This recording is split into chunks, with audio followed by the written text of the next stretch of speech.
Voilà, très bien, ñu ngi fii toujours.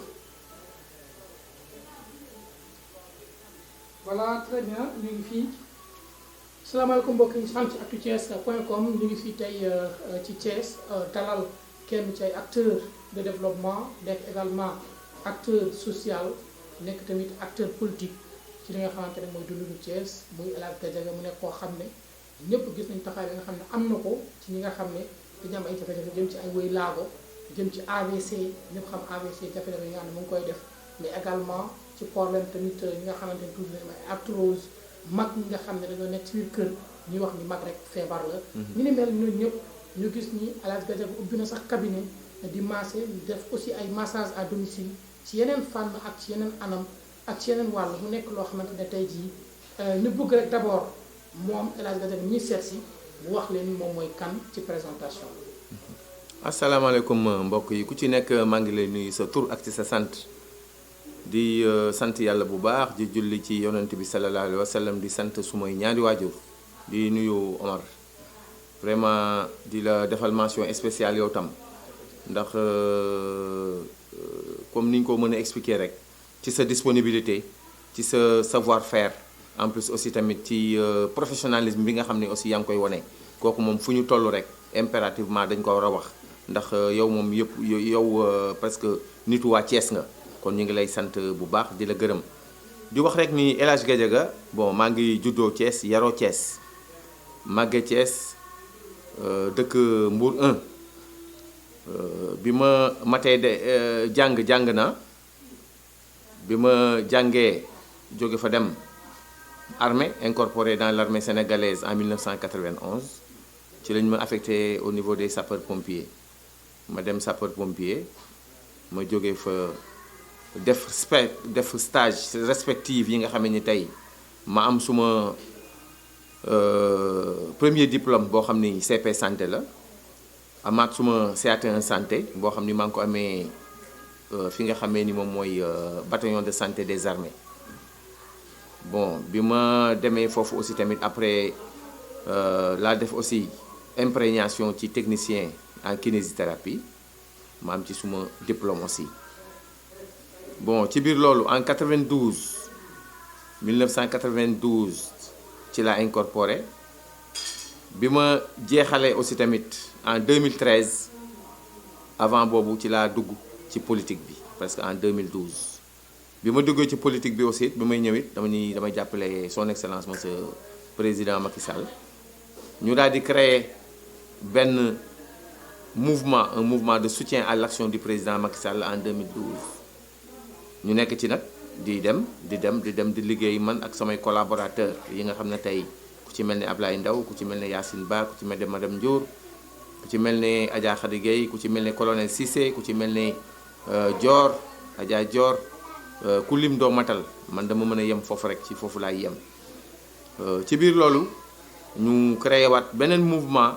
boo xam ne day seconder le mouvement de soutien à l'action du président Macky Sall muy aar askan bi ndax dafa amoon ñaari stratégie boo xam ne bu amoon boo xam ne tey am na période boo xam ne Thiès ñëpp xam nañu enjeu politique bi nga xam ni amoon na fi tey ba nga xam ne tey soo tuddee responsable politique yi nga xam ne tey ñi ngi à Thiès du ñu ànd ak yow bon comme personnel santé là aussi ñu daal di jël décision dem ci koñ yi di def des consultations médicales gratuites ci koñ yi di jël les troisième âge les personnes âgées di jël jigéen ñi di def ay dépistage cancer du col de l'utérus di def ay circoncision gratuite ci taalibe yi ak les démunis ak yu mel noonu ci foofu la ñu commencé woon. fa jógee aussi tamit ñu ñëwaat encore ci créer une association boo xam ne association des personnes victimes de l'AVC maladie assimilée ci bi nga xamee ni tey ñëpp xam nañu AVC tey ni mu baree ak yu mel noonu suñu récépissé génn na mu nekk récépissé national. ñu ñëwaat encore ci veuves yi aussi tamit ñu amaat association des veuves boo xam ne siège social bi suma biir kër la kon donc foofu daal pour le moment Omar président foofu daal la ñu commencé ci suñu politique. voilà très bien ñu ngi lay jaajëfal bu nekk lu am solo alors dañuy wax tey li ni mel. fonds yi nga xamante ne moom moo koy tawal. muy fonds de roulement. parce que wax nga fii ay séance de massage en kinésithérapie ak i ni mel. wax nga tamit ci wàllu li nga xamante ne mooy AVC yeeg maladie cellulaire ak i ni mel.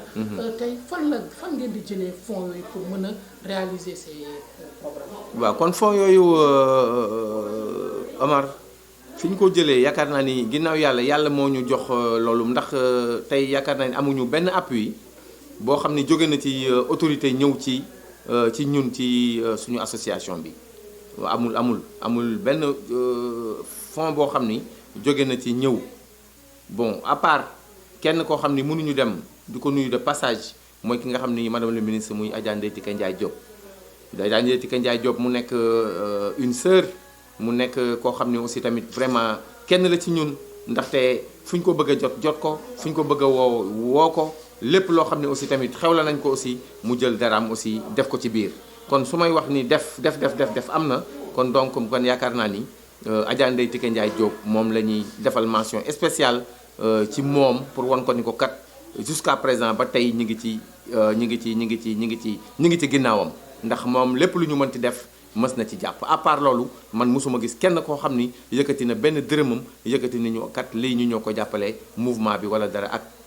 social bi ñuy def ak développement bi ñuy def. alors ci wàllu développement bi El Hadj Gadiaga ñu bëgg nga wax ñu. tey ñaata groupement. nga recensé wala ko yore. ak ñaata acteurs engagés.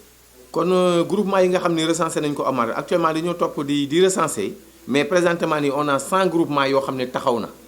ndax tey damay njëkk a commencé rek ci côté parrainage yi bi mu jotee yaakaar naa ni permanence départementale muy Ousseynou Niass monsieur Niass moom je pense que xam na man li ma mëne ba nga xam ne tey ñi njëkk a déposé parrainage présidentiel pour le président de la République yaakaar naa ni fédération Aar Askan bi moo fa njëkk a déposé à la El Hadj Gadiaga jiite ko. kon donc yaakaar naa ni bu dee ci côté mobilisation ci la ñu nekk présentement presque am nañu lu ëpp loo xam ni 100 groupements. te présentement nii j'ai des récépissés yoo xam ni yaakaar naa ni kuy liggéey am na nooy liggéeyee noo xam ne tey yaakaar naa ni weddi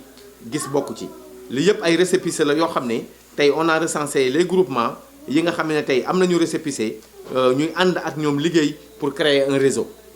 kon donc yaakaar naa ni liggéey bi daal en tout cas ñi ngi ci pour daal créer un réseau. pour créer un réseau alors groupement yi fan lañu nekkee Thiès est ouest nord département fan.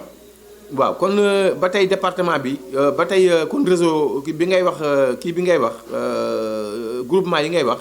ñun ci dans la région de Thiès la ñuy œuvrer ba nga xam ne ci département bi yëpp lu ci mel ne côté Noto lu ci mel ne Mboro lu ci mel ne Tivaouane lu ci mel ne Pout lu ci mel ne à Thiès presque fépp am nañ fa ay groupement bu fekkee Thiès ville la boo xoolee presque 3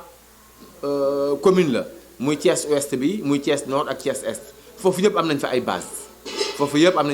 parce que boo xoolee tey récépissé yi nga xam ne tey moom la ñu am yëpp ñi nga xam ne tey adhéré nañu ñoom ñëpp actuellement ñii ñi ngi ci est bi ñii ñi ngi ci nord bi ñii ñi ngi ci ouest bi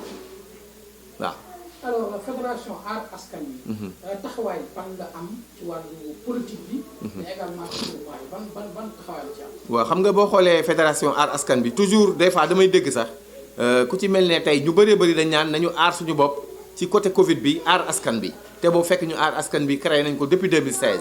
récépissé bi mi ngi nii. kon donc aar askan bi li ko taxoon a jóg mooy que au moins la prévention comme man personnel santé la commencé nañ sama buntu kër la ñu njëkk a defee dépistage cancer du col de l'utérus ñu daal di ñëw gis si nag ay cas yu bëree bëri yoo xam ne yàlla jàppale ñu ci suñu doole suñu mën-mën jàppale ba yàlla def ci jàmm ku ci mel ne Touba Peykouk def nañ fa ay centre dépistage def nañ fa ay dépistage cancer du col de l'utérus bëri na ci ay quartier permanence wu Ndeye Tické Ndiaye def nañ fa dépistage cancer du col de l'utérus Njagañaaw def nañ fa dépistage cancer du col de l'utérus fi ñu ko def yëpp daal à Thiès vraiment bëri na ak consulte ak dépistage yu diabète bi dépistage yu tension artérielle loolu yëpp aussi tamit ñu ngi koy def kon donc Aar Askan bi moom yaakaar naa ni même aussi ci côté les accidents domestiques parce que ñëpp xam nañ ni actuellement nii presque AVC léegi dafa bari ñëpp xam nañ ni arrêt cardiaque bari na te nit ñi tey boo leen jàngalul nan ngay def su arrêt cardiaque amee wala nan yan signe nga war a xool ci nit ki ba nga xam ni am na arrêt cardiaque su boobaa nga doog a intervenir avant nga yóbbu hôpital. yooyu aussi yaakaar naa ni jàngal nañ ci ñu bëree bëri en cas d'absorption de liquide toxique jigéen ñi da gis nga xale dafay naan pétrole wala mu naan xeme meew la ñuy dem te meew c'est contre-indiqué parce que ci ak contre les produits chimiques kon donc yooyu yëpp aussi Aar Askan bi taxaw na pour jàppale ci ñëpp te gratuitement lañ ko defee. alors très bien Gadiaga mu mel ni yooyu yëpp da ngeen koo bëgg a dajale. mu nekk un réseau. oui lan moo doon njeexital. njeexitalu daal moom mooy créer un réseau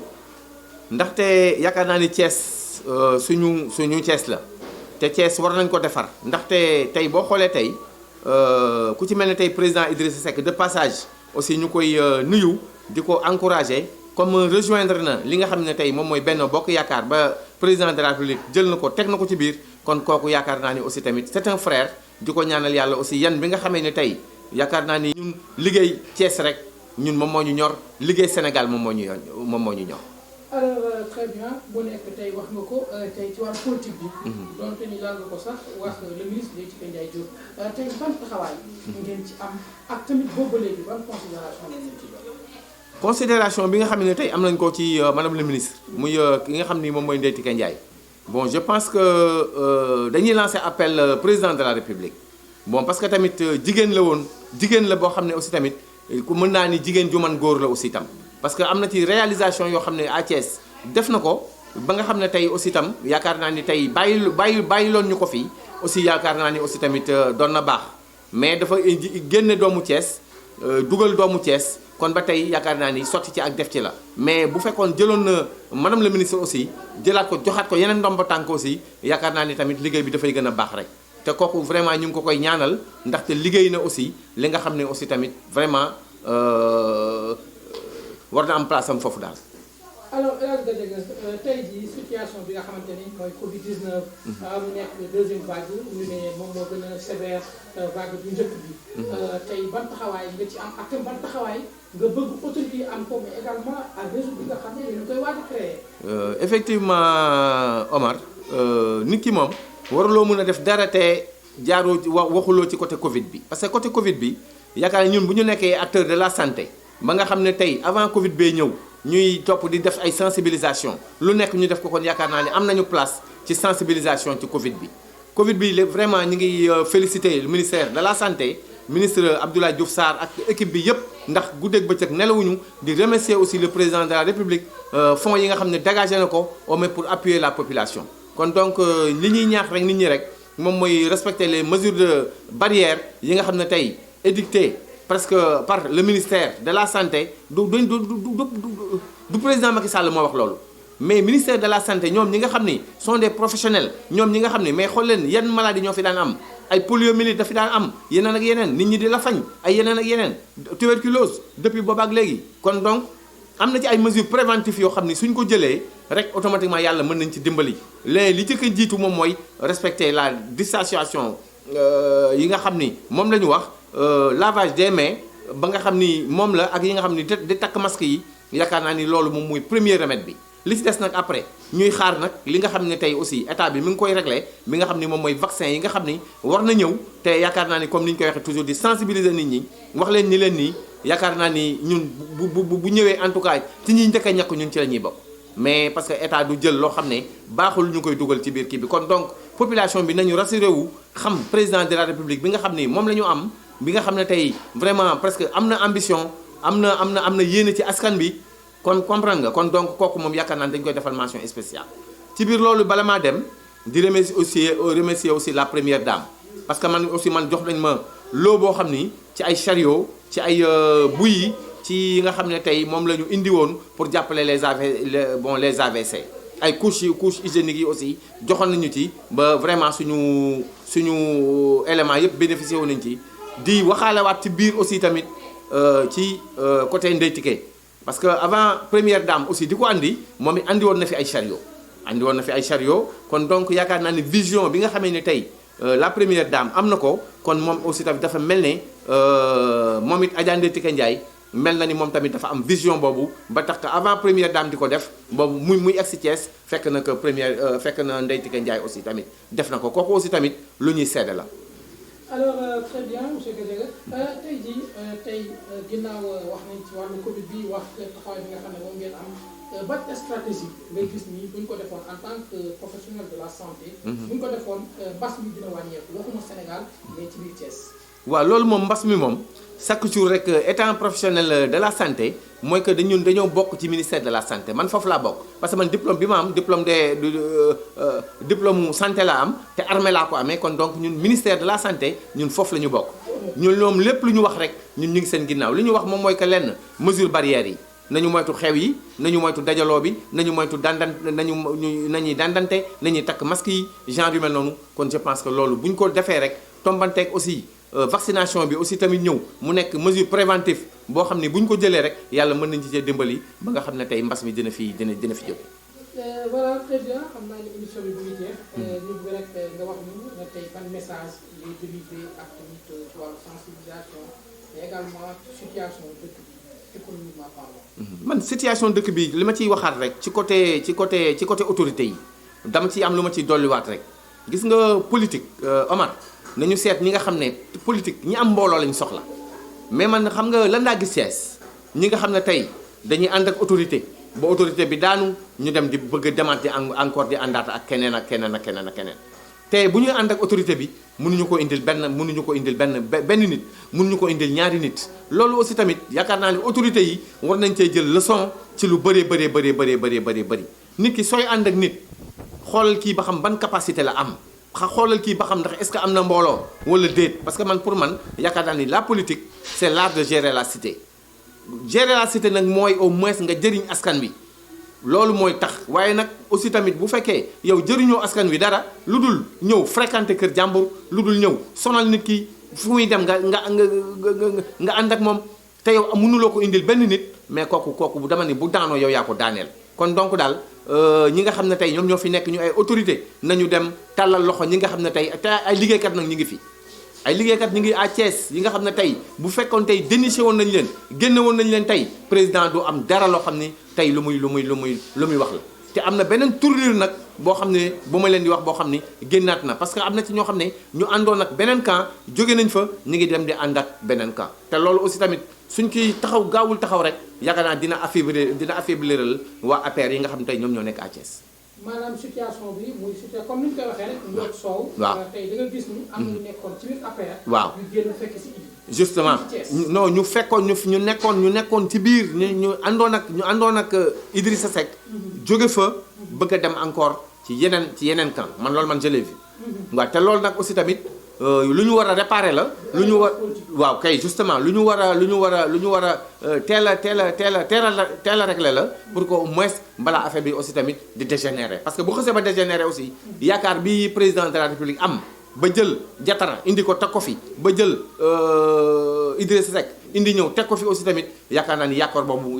mën na nax saay te ñun aussi tamit lépp loo xam ne day nax saayal président de la république wala yu mel noonu ñun duñ ci dox li ñu ciy dox moom mooy li nga xam ne tey dina jëmale Sénégal kanam dina jëmale président de la République kanam dina jëmale Idrissa Seck kanam dina jëmale Diatara kanam dina jëmale bépp responsable politique boo xam ne yaa ngi à Thiès. voilà très bien donc message bi. waaw kon daal vraiment daal maa ngi sant ñëpp di gërëm ñëpp mënuma lim ku lim nag vraiment di presque doo matal doo jum sax mais doo matal mais li ñu bëggoon a wax bon yëpp mënuñu ko wax mais daal ñu ngi lancé appel. ki nga xamee ni tey moom mooy le président de la république mu xam ni Thiès ay combattant ngi fi mu xam ni Thiès ñu làqatoo ngi fi ñu xam ni Thiès vraiment ñoo xam ne ñu koy liggéeyal ñu ngi fi mais kenn gisu leen kenn xamu leen di nuyu nag aussi tamit ki nga xam ni moom mooy Namori Magu Suba nekk presque chargé de mission président de la république nekk kenn aussi ci Mame Ousmane Diop ministre spécial conseiller du ministre ak Mansour Ndiaye aussi def nañu Thiès def nañu sax Sénégal laay wax loo xam ne aussi lu mucc ayib kon donc monsieur le ministre ñu ngi lay nuyu Mansour Ndiaye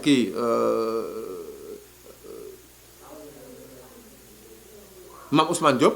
ñu ngi lay nuyu bu baax di la jaajëfal di wax ni président aussi yow it vraiment Mame Ousmane li muy liggéey ci Thiès li muy liggéey ci Sénégal gis nañ ko ñu ngi koy encouragé xale la di ko ñaanal yàlla jàppale ko ba vraiment fi mu bëgg a yóbbu dëkk bi yëpp aussi mu yóbbu ko fa mais ñu ngi koy defal mention spéciale